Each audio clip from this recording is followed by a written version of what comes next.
how do you bring an application to the edge? Well, typically you have to make copies of the data. Copies of the data equal massive risk. You're creating exposures for security and for governance and potential regulatory violations. So being able to manage the data in that sense is very challenging.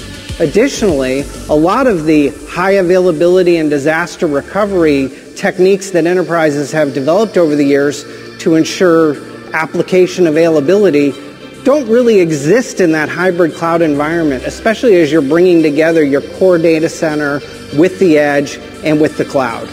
What we have built with Spectrum Fusion is a platform for building and deploying containerized applications, whether you're deploying them on-prem, in the cloud, or at the edge. We do all the data handling for you. We provide a consistent set of storage services that can be consumed by DevOps into the application.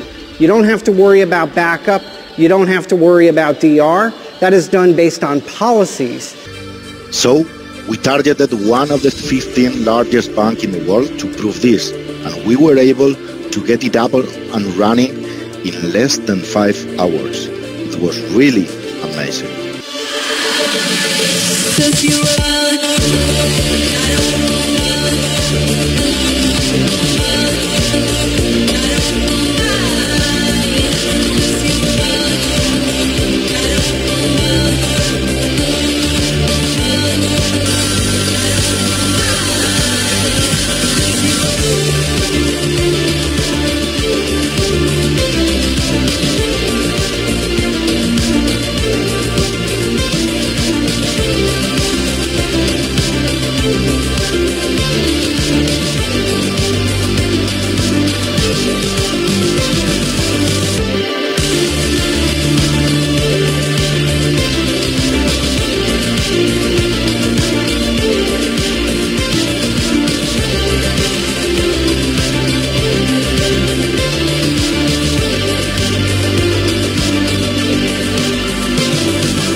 So we're really excited about Spectrum Fusion, and don't just take our word for it, ask us and we'll come do a demo for you.